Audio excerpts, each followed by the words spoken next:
성경 말씀 고린도후서 12장 19절에서 21절까지 한 목소리로 같이 읽도록 하겠습니다. 너희는 이때까지 우리가 자기 변명을 하는 줄로 생각하는구나. 우리는 그리스도 안에서 하나님 앞에 말하노라. 사랑하는 자들아, 이 모든 것은 너희의 덕을 세우기 위함이니라. 내가 갈 때에 너희를 내가 원하는 것과 같이 보지 못하고 또 내가 너희에게 너희가 원하지 않는 것과 같이 보일까 두려워하며 또 다툼과 시기와 분냄과 당 짓는 것과 비방과 수군거림과 거만함과 혼란이 있을까 두려워하고 또 내가 다시 갈 때에 내 하나님이 나를 너희 앞에서 낮추실까 두려워하고 또 내가 전에 죄를 지은 여러 사람의 그 행한 바 더러움과 음란함과 호색함을 회개하지 아니함 때문에 슬퍼할까 두려워하노라. 아멘. 자, 앞뒤적으로 인사합시다. 기대에 부응합시다. 기대에 부응합시다. 지난 시간에 우리는 바울이 부모의 심정으로 영혼을 사랑하면서 세 번째 고린도 교회 방문 계획을 밝히는 것을 살펴봤습니다. 내가 세 번째 이렇게 가는데 너희에게는 폐를 끼치지 않겠다 이렇게 밝혀놓은 것을 우리가 한 절 한 절 살펴봤습니다. 오늘 말씀은 고린도 교회에 회개를 바라는 마음으로 따뜻하고 부드럽지만 단호한 의지를 표명하는 그런 책망이 지금 나타나고 있습니다. 바울의 책망은 변명도 아니고 오해를 풀기 위한 것도 아닙니다. 그 목적은 오직 교회를 바로 세우기 위한 그러한 말씀입니다. 그래서 이걸 한마디로 요약하면 교회를 세우기 위한 사랑이다 이렇게 말할 수 있습니다. 이것은 부모가 자식을 사랑하는 것처럼 한 영혼을 세우기 위해서 영혼을 잃지 않기 위해서 이렇게 노력해가는 위대한 사도의 모습을 우리는 여기서 발견할 수가 있는 것입니다. 첫 번째 우리가 이 본문을 가지고 살펴볼 것은 바울의 말 자체는 교회를 세우려는 것이었다는 것을 살펴볼 필요가 있습니다. 19절에 보면은 너희는 이때까지 우리가 자기 변명을 하는 줄로 생각하는구나. 우리는 그리스도 안에서 하나님 앞에 말하노라. 사랑하는 자들아, 이 모든 것은 너희의 덕을 세우기 위함이니라. 이렇게 말씀했어요. 고린도 교회 성도들은 바울이 이야기하는 것을 사도권에 대해서 바울이 사례를 받지 않고 봉사했던 것 그리고 여러 가지 고린도 교회에 들어온 거짓 사도들이 선동을 해서 같이 바울을 공격했던 것에 대해서 이 바울이 계속적으로 변명을 하니까 이게 보면은 자기의 하나의 오해를 풀기 위한 그러한 것 변명이다 이렇게 생각했던 거죠. 그래서 바울이 그런 것 아니다. 너희는 지금 우리가 자기 변명을 하는 줄로 생각하는구나 이렇게 말하고 있는 것입니다. 바울에게 있어서 가장 큰 의식은 무엇이었습니까? 하나님 앞에서라는 의식이었습니다. 하나님 앞에서 우리가 삶을 살아갈 때 이 바울과 같은 정신이 있어야 돼요. 우리는 사람이 바라보는 것, 사람의 눈치 또는 사람의 생각하는 것 이것도 중요합니다. 저 사람이 나에게 어떻게 생각할 것인가 그 평가를 잘 받을 필요가 있죠. 그러나 그것보다 더 중요한 것은 우리가 뭘 해야 되느냐 하나님 앞에서라는 이 의식이 있어야 돼요. 그래서 우리는 항상 이 하나님 앞에서라는 이 생각을 하다 보면 우리의 중심이 무엇을 향해서 갈 수밖에 없습니까? 그리스도 예수의 중심이 될 수밖에 없는 겁니다. 예수님이면 어떻게 하셨을까? 또 예수님이 어떻게 말씀하실까 이것을 생각할 수밖에 없는 것 아닙니까? 그래서 이 바울처럼 우리가 오늘날도 삶을 살 때 나를 지키시는 분도 하나님이지만 살피시는 분도 하나님이다. 그래서 우리를 일거수일투족을 하나님께서 살펴보고 계신다는 것을 우리가 철저하게 생각해야 돼요. 그래서 우리가 생활을 하던 그 신앙적인 어떤 예배를 하든 무엇을 하든지 하나님 중심의 사고에서 벗어나서는 안 되는 겁니다.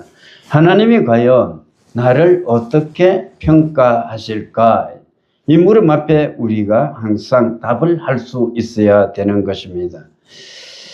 그리고 두 번째 생각할 수 있었던 것이 뭐냐? 하나님 앞에서 말하는데 고린도 교회 성도들을 향해서 바울이 하는 말이 뭡니까? 사랑하는 사람들아 이렇게 말해요. 사랑하는 자들아 이렇게 말해요. 여러분, 이 바울에게 있어서 고린도 교회 성도들은 어떤 존재였습니까?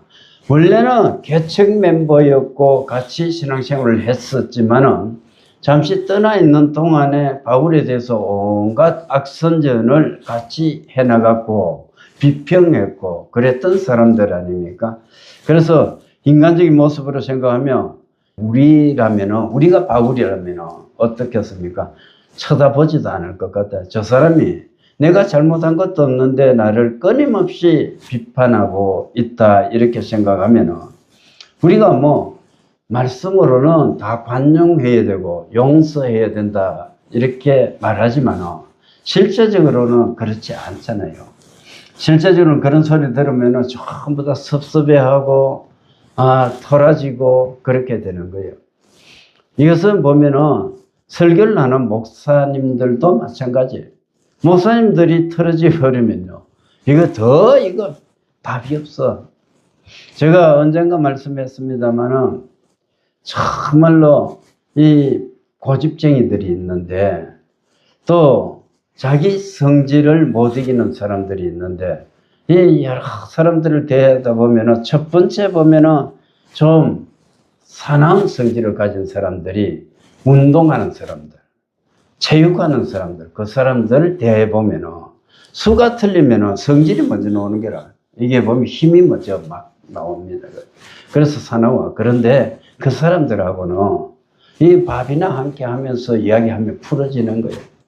그것보다 더 옹졸한 사람들이 누구냐? 예술인들, 학교 선생들, 이 사람들이에요. 이 사람들은 틈이 없어. 이야기했던 거 다시 되풀이하는 거예요. 풀어질 것 같으면 다시 반복해가지고 요거만한 것 가지고 이해를 안 하는 거예요. 아닌 분들도 많이 계실 건데 그런 분들은 또 그런 분들대로 죄송해요. 그렇지만은 실제적으로 일반적으로 보면은 그런 거예요. 그런데 그거보다 더 옹졸한 사람들 누구냐? 목사들입니다. 목사들, 종교인들, 중들. 이 사람들은 자기 종교에 심취해 있고 나름대로 수도를 한다 생각하는 사람들인데 그런데 이해관계에 얽혀 나누면 정말로 이건 설득이 불가능한 거야. 자기가 이야기하는 것은 정말로 하나님하고 어떤 교통하는 그러한 모습의 어떤 말씀이다 생각해 버리기 때문에 답이 없는 거야. 그 중에서도 보면 오늘날 보면 가장 위험한 사람들은 뭐냐? 직통 계시 받았다는 사람들이에요. 목사 중에서 보면 성도들도 그렇고 목사들도 그렇고 하나님이 이렇게 말씀하시더라. 이렇게 말씀하는 사람들 경계하십시오. 여러분 절대적으로 그런 사람 따라가면 안 돼요. 하나님은 성경을 통해서 말씀하시지 다른 이야기 안 한다니까. 그죠? 직통계시 오늘 하나님이 나에게 이렇게 말씀하시다 그러면 우리 여기 있는 사람들이 전부 다 기도하는데 자기에게 이런 말 하더라 해버리면 배가 산으로 갈 것 아닙니까? 하나님이 말씀하신다는 것은 성경을 통해서 말씀해 주시는 거야. 그럼 교회의 덕을 세워서 말씀해 주시는 것이고 하나님의 영광을 위해서 말씀해 주시는 것이고 우리 신앙생활의 진보를 위해서 말씀해 주시는 것이지 다른 것을 가지고 하나님께서 말씀하셨다 그러면 일단 의심하고 가야 돼요. 위험한 사람들입니다. 기도할 때마다 하나님이 그렇게 말씀 또렷이 이렇게 음성으로 들려준다고요. 여러분, 저는 아직까지 그렇게 못 들어요. 여러분, 그것은 경계해야 됩니다. 정말로 경계해야 된다, 이렇게 생각합니다. 물론 제가 그렇게 못 느껴가지고 그럴 수도 있습니다. 그런데 감동은 오는 거야.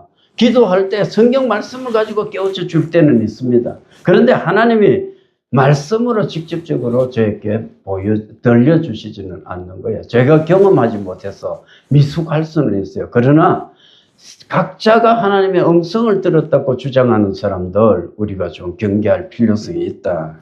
따라가지 마시고 여러분들이 하나님의 음성을 직접적으로 들으려고 노력도 하지 마십시오. 성경 말씀을 들려달라고 기도해야 될 줄 믿습니다.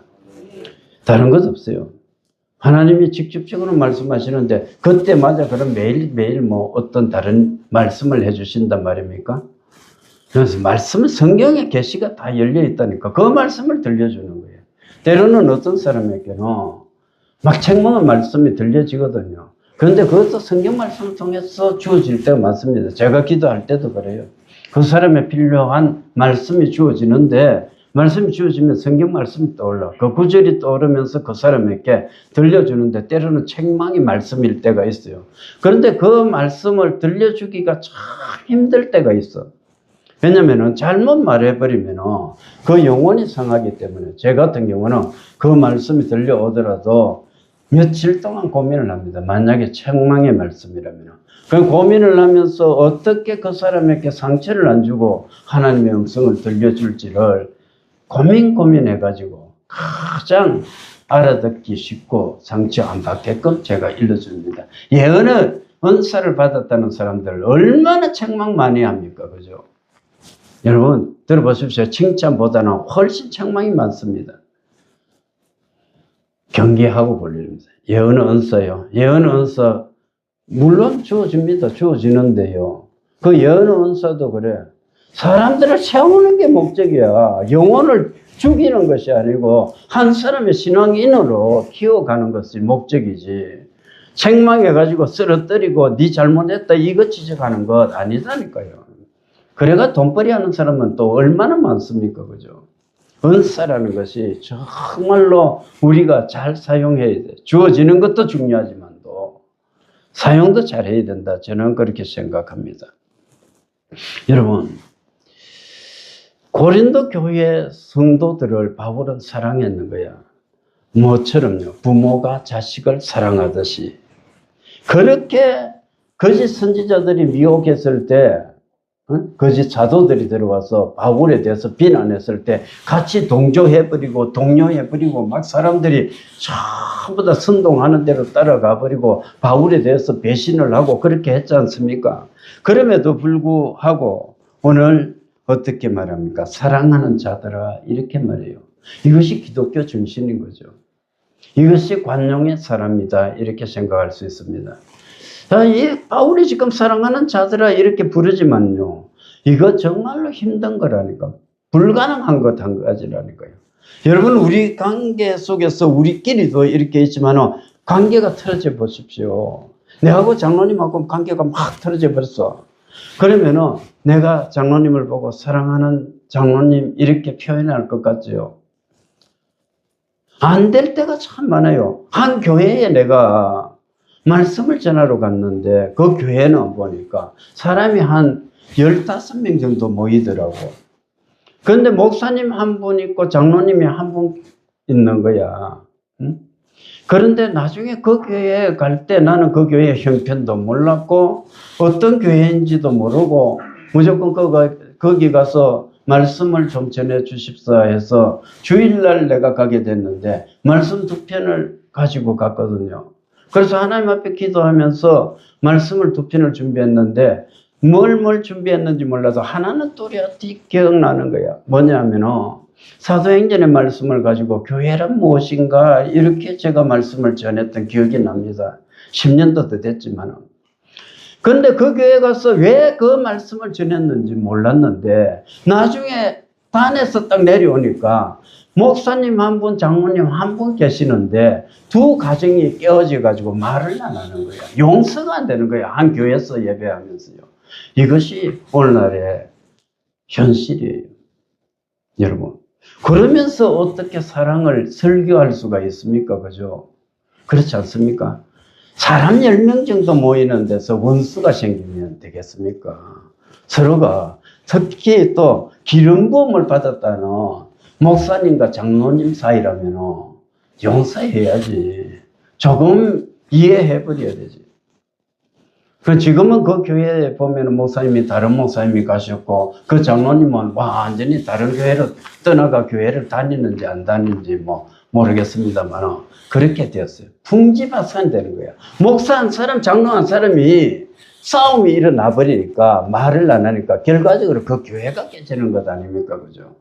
그래서 하나님 앞에 선 사람들, 적어도 직분자들은 어떤 거냐, 이 직분을 감당해 나갈 때 내 자신 생각만 할 것이 아니고 정말로 교회의 덕을 세우는데 하나님의 영광을 위해서 어떻게 쓰임 받아야 될 것인지를 우리가 심각하게 고민해야 된다. 그리고 그렇게 살아야 된다 생각하는 겁니다. 여러분, 바울은 교회의 덕을 세우기를 원했습니다. 교회의 덕을 세우기를 원했어요. 오늘 19절 마지막에 보면은 이 모든 것은 너희의 덕을 세우기 위함이니라 이렇게 말해요. 여러분, 우리 앞에 보면은 감나무가 있잖아요. 감나무 정전을 제가 아주 잘했다고 사람들이 말씀을 합니다. 그죠? 때로는 보면은 그 가지들이 제법 큰 것들도 있는데 제가 다 잘라버려요. 잘라버리고 키를 낮춥니다. 그럼 우리 감나무는 크지 않죠. 전부 다 밑에서 다 손이 닿고 밑에서 다 감을 딸 수가 있지 않습니까? 그래도 감은 많이 여는 거야. 그죠? 근데 사람마다 가을에 보면은 감이 열리면은 감이 너무 탐스럽다고 감탄을 하는 거예요. 크기도 좀 크잖아요. 우리 감이 보면 다른 감 한 2개, 때로는 3개 이렇게 해야 되는 거예요. 대봉감. 그렇게 크게 열려 있는데 그 모습이 보기 좋다는 거예요. 그래서 어떤 성도들은 여기 와서 감이 너무나 감나무가 좋습니다. 이렇게 이야기를 하는 분들도 있어요. 우리 교회 사진, 메인 사진에 보면 감 열린 거 내가 찍어 놨습니다만 여러분 한번 보십시오. 정말 아름다워요. 그런데 왜 정전을 하느냐? 감을 많이 열게끔 하기 위해서. 또 아주 낮은 그 위치에서 감이 열려가지고 따기가 쉽게 하기 위해서입니다. 감나무를 죽이기 위해서 정전을 하는 것이 아니고 세우기 위해서 정전을 한다니까요. 그래서 마찬가지예요. 우리가 교회에서 바울이 고린도 교회 성도들을 이렇게 만나게 되는데, 다시 가서 만나게 되는데, 가는 목적이 뭐냐? 그 교회의 성도들 한 사람들을 바로 세우기 위해서 내가 가겠다. 이 말씀을 하고 있는 것입니다. 저와 여러분, 이 말씀 속에서 우리가 어떤 사람이 되어야 돼요? 정말로 사랑하는 사람이 되어야 되고 서로가 서로를 세워가는 그러한 믿음의 용사들 되어야 될 줄 믿습니다. 다음에 보면은 20절입니다. 20절 보면은 내가 갈 때에 너희를 내가 보는 것과 같이 보지 못하고 내가 원하는 것과 같이 보지 못하고 또 내가 너희에게 너희가 원하지 않는 것과 같이 보일까 두려워하며 이렇게 말씀했어요. 기대치가 있거든. 기대치. 사람이 그렇잖아요. 우리가 이렇게 만나서 신앙 공동체로 생활을 하는데 그러면 여러분들이 저를 바라볼 때도 저에 대한 기대치가 있게 마련이고 제가 여러분들을 바라볼 때도 기대치가 있는 거야. 사회생활을 할 때도 마찬가지고 또 가정에서도 마찬가지예요. 부모는 자녀에 대한 기대치가 있고 자녀들은 부모에 대한 기대치가 있지 않습니까? 남편은 아내에 대한 기대, 아내는 남편에 대한 기대치가 있는 거야. 그런데 그것을 실망시키면 안 되는 거죠. 바울이 지금 고린도 교회를 방문을 할 건데 가장 두려워했던 첫 번째가 뭐였나? 기대가 어긋나면 안 된다. 기대가. 내가 거기 갈 것인데 너희가 내가 기대하는 대로 안 돼가지고 그 말은 다시 말해서 회개하지 않은 모습으로 죄를 범죄할 때 바울이 뭘 해야 돼요? 징계를 해야 되는 거야. 징계를 하는 그 모습이 정말로 가슴 아프잖아요. 그죠? 그러니까 바울이 원하는 것은 고린도 교회의 성도들이 회복하고 회개하고 하나님 말씀으로 돌아오는 것을 바랐던 것입니다. 그런데 그것이 안 되면은 내가 참 실망스러운데 가슴이 아프다는 거죠. 그 이야기를 하고 있는 거예요. 두 번째는 보면은 너희가 나를 기대하는 것이 있을 것인데 너희들이 나를 기대하는 것은 어떤 것이겠습니까? 고린도 교회 그 성도들은 바울에 대해서 뭘 원했겠습니까? 부드러운 모습을 원했겠죠. 정말 부모가 자녀를 사랑하는 것처럼 푹이 품어주는 그것만 바라고 있을 수가 있는 거예요. 그런데 실제적으로 가보니까 교회는 엉망이고 질서가 무너지고 진리는 완전히 훼손되어 있다면 이 교회를 세우기 위해서 바울이 징계라는 칼을 들 수밖에 없는 것 아닙니까? 그랬을 때 고린도 교회 성도들이 바울에 대해서 어떻겠습니까? 바울이 그야 좋은 말로 해가 이렇게 다독여 주면 좋을 건데 그것이 아니고 지금 많은 사람들에게 벌을 줬구나 이렇게 생각할 수 있지 않습니까? 그것을 두려워하는 거예요. 그래서 이 말씀 속에서 우리가 생각할 수 있는 것은 서로가 서로에 대한 기대에 부응해야 된다. 이 말씀은 다시 말해서 하나님께서도 우리에 대한 기대가 있는 거야. 우리를 이렇게 불러서 이 교회에 성도로 삼으신 목적이 뭐냐? 기대가 있는 겁니다, 여러분. 그래서 하나님의 기대에 부응하는 사람이 되어야 된다는 것을 생각해 볼 수가 있습니다. 여러분, 사람을 실망시키지 맙시다. 자, 하나님을 실망시키지도 마시고 그 두 가지가 정말 중요한 겁니다. 자, 우리가 특별히 생각해야 될 겁니다. 우리 성도들은 첫 번째, 가족을 실망시켜서는 안 돼요. 가족에게 정말로 기대하는 대로 그 기대에 부응하는 사랑의 사람이 될 수 있기를 바랍니다. 두 번째 보면 교회에서도 우리가 하나님을 실망시켜서는 안 되는 거야. 하나님, 내게 이러한 일들을 맡겨주셨는데 열심히 했습니다. 내가 더 큰 일들을 하겠습니다. 작년보다, 지난 한 해보다는 내가 훨씬 더 신앙생활을 잘하겠습니다. 이렇게 우리가 선한 욕구가 생겨나야 되는 겁니다. 믿음이라는 것도요. 하나님 안에서 영적인 이 욕망이 막 이렇게 생겨나야 신앙이 자라는 거죠. 그렇지 않고 우리가 하나님 나는 그저요 교회에 나와서 왔다 갔다 하면 해도 돼요. 이렇게 생각하면 그 신앙이 자랄 수가 없잖아요.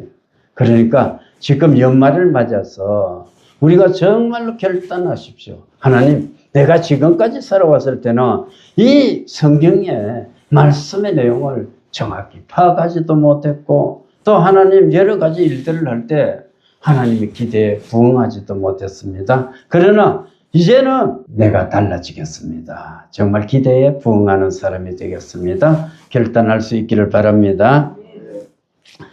자, 이 고린도 교회 사람들은 죄가 너무 많아. 열거된 것만 해도 보십시오. 여러분, 다툼과 시기와 분냄과 당 짓는 것과 비방과 수군거림과 거만함과 혼란이 있을까 두려워하고 이게 이제 있을까 두려워했다는 것은 지금 고린도 교회 현실은 이렇다는 거예요. 그 교회는 보면은 우리 고린도 전후서를 읽어보십시오. 온갖 이 세상의 문제는 다 가지고 있는 거야. 고린도 교회는. 오늘날의 교회에 당면한 모든 문제들 고린도 교회에 다 있었다니까요. 그만큼 힘들었던 교회, 죄가 많았던 교회예요. 그런데 그 교회에 바울이 갔을 때 이 회개하지 않는 모습 그대로 이런 죄악들이 남아있을까? 그게 정말로 두렵다는 겁니다. 그 죄악들이 남아있으면 어떻습니까? 하나님의 임재가 있겠습니까? 능력이 나타나겠습니까? 여러분, 정말로 하나님의 임재나 능력을 막는 가장 근본적인 요인이 뭡니까? 죄악 아닙니까? 죄가 철저하게 회개되어져야 하나님께서 우리 가운데 오실 수가 있는 거고 역사에 주실 수가 있는 겁니다. 내 한 사람이 죄악에 빠짐으로 인해서 많은 사람들에게 영적인 피해를 이렇게 끼칠 수가 있습니다. 지난번에 우리 수요일 날 살펴봤다시피 우리 정결도 어떻습니까? 확산되는 거고 죄도 확산되는 거예요.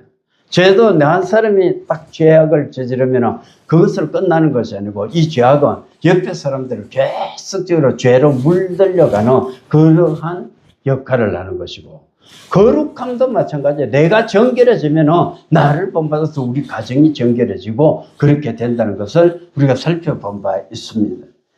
그래서 이 죄라는 것은 어떻게 해야 됩니까? 자랄 때 아예 싹을 잘라버려야 되는 거예요. 내 마음속에서 하나님 말씀하고 정반대되는 것들이 막 자랄 수 있잖아요. 유혹이 있을 수도 있잖아요. 조금 틈을 탈 수 있잖아요. 그때 어떻게 되냐? 바로 결단해야 되는 겁니다. 이게 자라버리면 제거를 못하는 거예요. 너무 커지면 이게 통제가 안 되거든, 정말로요. 그래서 싹을 아예 잘라버려야 돼요. 그래야 되지. 그렇지 않으면 우리 마음이 둔해져요. 둔해지면 감각이 없는 거죠. 감각이 없으면 이게 죄인지 아닌지 분간이 안 되는 거고, 죄를 짓고도 양심에 찔림이 없는 거고, 조그만 죄인데 이거는 괜찮다 생각해 버리는 거고, 그렇게 되는 것 아닙니까? 처음에는 보면은 죄에 민감해가고 내가 예수님을 믿을 때부터 우리가 가장 심각하게 가장 우리가 마음속에서 고민하는 것이 뭡니까? 죄의 문제 아닙니까? 요것만한 죄가 있어도 우리가 막 가슴 아파하고 회개하고 눈물 뿌리고 하나님 앞에 나와서 그렇게 울었던 그런 기억들이 있을 수 있잖아요. 그런데 어쩌다가 죄를 저질러서 조그만 죄를 저질렀는 거야. 조그만 죄를 저질렀는데 처음에는 가슴이 아파. 그런데 다음 주에 또 똑같은 죄를 저지르는 거야. 그럼 무디해지는 거예요. 3번, 4번 해도 아무 일도 일어나지 않는 거예요.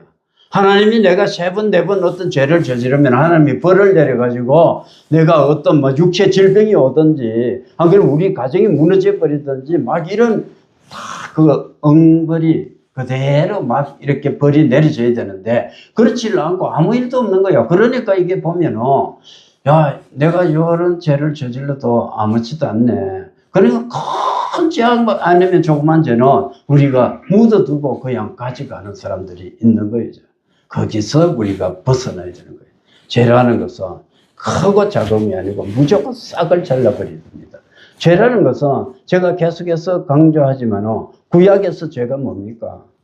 이게 조준이 어긋난 거야. 분수가 화살을 쏘는데 관역하고 내 화살이 어긋나 버리면 영원히 그 관역을 맞출 수 없거든. 그 상태를 우리가 죄악이다. 그 말씀은 다시 말해서 내 심령의 눈하고 하나님 눈하고 마주쳐야 되는 거예요. 그것이 일직선으로 연결되지 않은 상태를 우리는 죄다. 또 죄악은 어떤 겁니까? 마음이 굽어 있는 것이 죄악이다. 마음이. 우리 마음이 하나님 앞에 굽어 있거나 사람 앞에 굽어 있거나 올바르지 못하고 있는 것이 죄다. 또 어떤 것들이 죄냐 하면 경계를 침범하는 것이 죄다는 거예요. 그래서 성경 곳곳이 지계표를 옮기지 말라 되어 있지 않습니까? 그런 것 죄라. 그러면 오늘날은 영적으로 어떤 거냐? 자기 역할 자기가 해야 돼.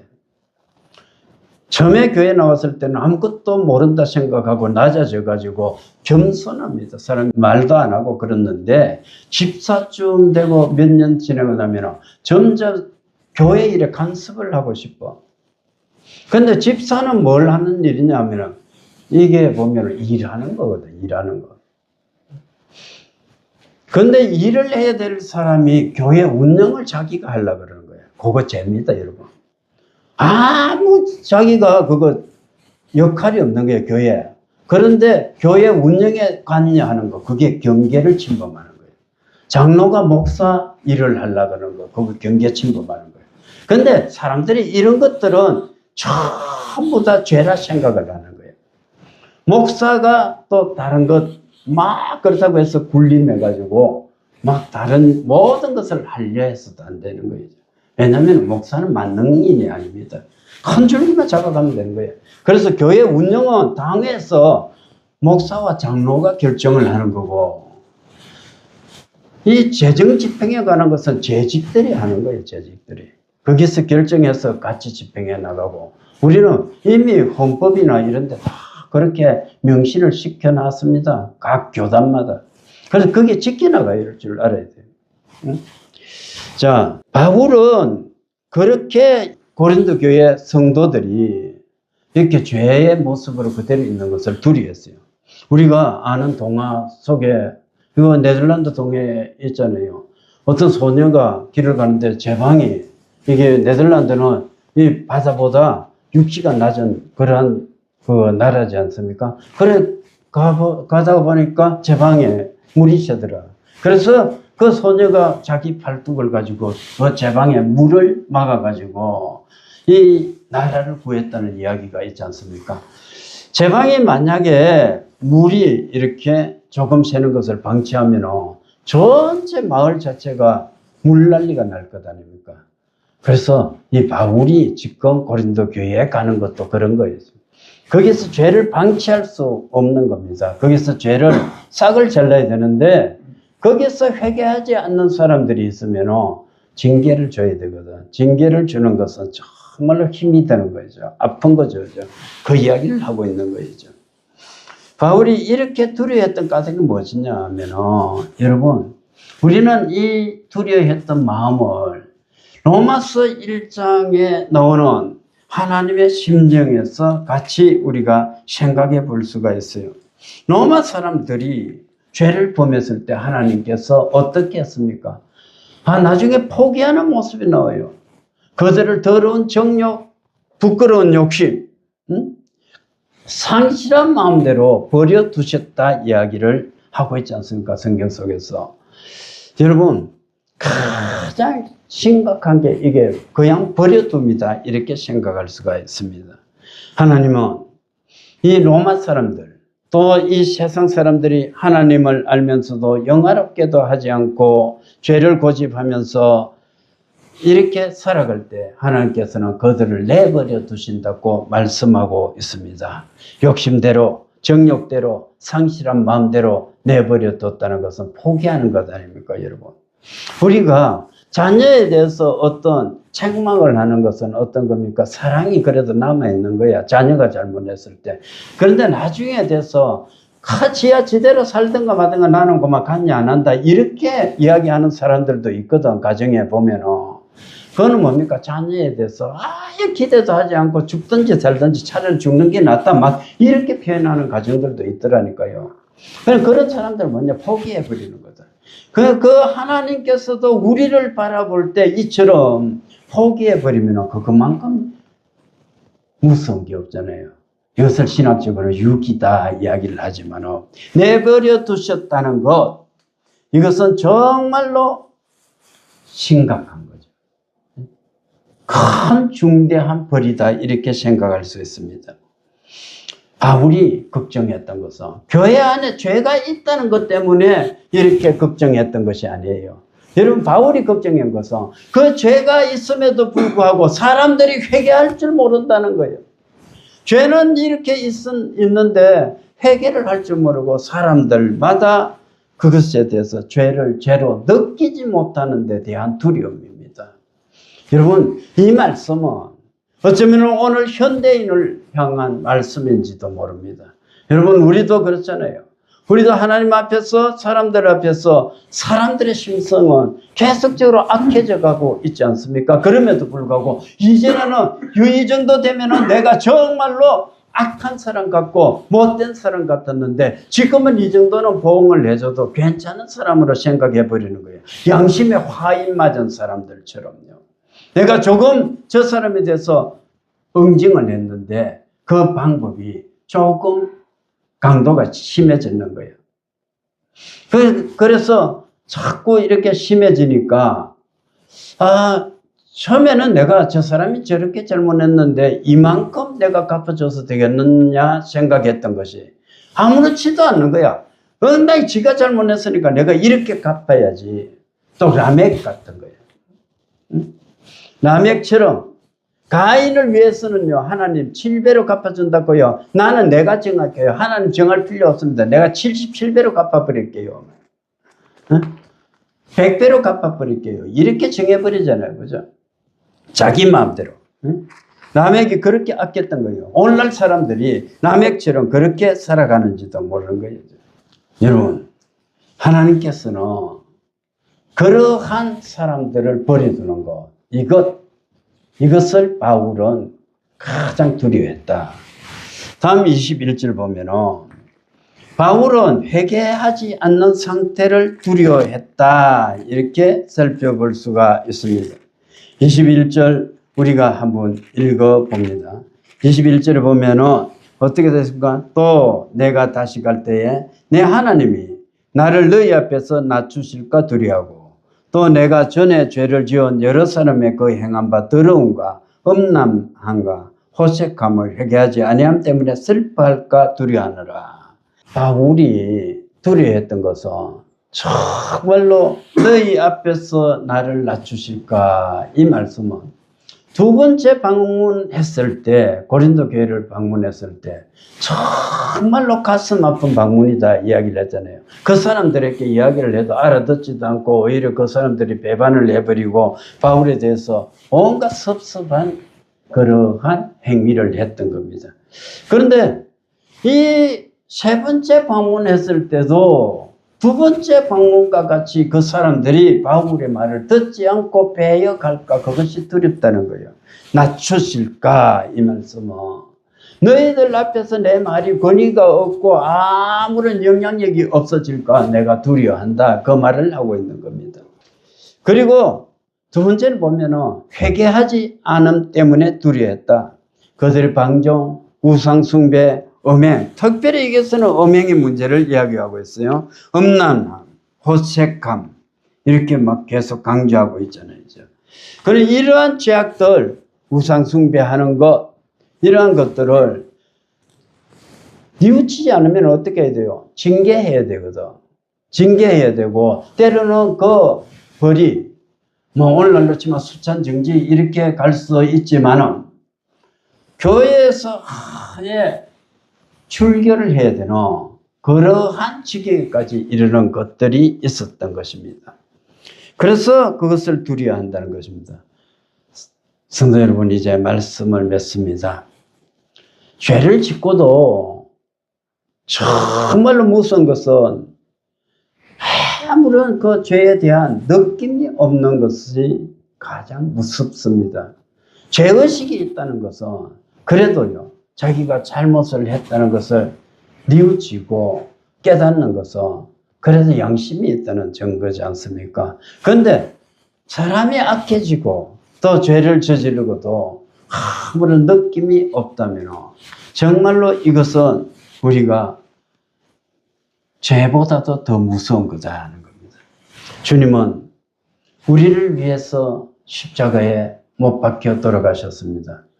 우리를 죄의 상태로 내버려 두시기를 원하지 않으셨던 것이라고 우리는 볼 수가 있는 거죠. 하나님의 사랑은 우리를 죄의 상태로 내버려 두지 않으시기 위해서 예수 그리스도를 보내셔서 우리의 죄 짐을 짊어지고 예수님께서 십자가에 달려 돌아가셨다는 것입니다. 여러분 그러한 가운데서 하나님께서 우리를 불러주셨습니다. 이제는 죄악에서 떠나라. 이제는 너가 정결한 백성으로 살아가라. 하나님의 말씀을 붙들고 살아가라. 이렇게 우리를 불러주셨습니다. 그래서 우리는 그 초대의 부흥에서 이 자리에 왔습니다. 하나님의 말씀으로 성령으로 이렇게 부름받아가지고 우리가 새 사람이 되었습니다. 그리고 우리는 죄에 대해서 민감한 사람이 되기를 원하고 있습니다. 죄가 있을 때 우리는 회개하기를 원하는 겁니다. 여러분 계속 강조합니다만은 제가 여기서 죄라고 이야기하는 것은 여러분 도둑질한 거, 살인한 거, 가면한 거, 거짓말한 거 이런 것 도덕적인 것만 이야기하는 것이 아니에요. 하나님 앞에서 정말로 내가 죄악이 없는지 있는지 그것을 우리가 살펴나가야 되는 거예요. 세상 사람들도 도덕적인 것은 우리보다 더 훨씬 더 잘 지켜나간다니까요. 그래서 회개하라 이야기하면 내가 어디 가서 이게 거짓말한 거 있나? 내가 도둑질한 거 있나? 이것만 생각하니까 회개거리가 없는 거야. 회개거리가 없는데 영적으로 민감해가지고 하나님 앞에 내가 말씀대로 살지 못한 거 전부 다 회개해야 될 줄 믿습니다. 하나님께서 이렇게 불러주신 것은 은혜의 초대입니다. 여기 부흥회가 이 한 주간도 우리가 삶을 살아갈 때 죄에 대해서 민감하게 우리가 반응을 해야 돼요. 그리고 하나님의 말씀에 대해서도 우리는 민감하게 반응해야 됩니다. 그리고 죄에 대해서는 철저하게 회개해야 돼요. 철저하게 회개할 때, 그리고 즉각적으로 회개할 때 하나님께서는 우리에게 약속하신 복락을 내려주실 줄 믿습니다. 이 은혜 속에서 이 한 주간도 저와 여러분이 하나님이 원하시는 대로 하나님의 기대에 부응해서 삶을 살아가서 기쁨 되어서 쓰임받는 종들이 될 수 있기를 주님의 이름으로 축원합니다. 아멘.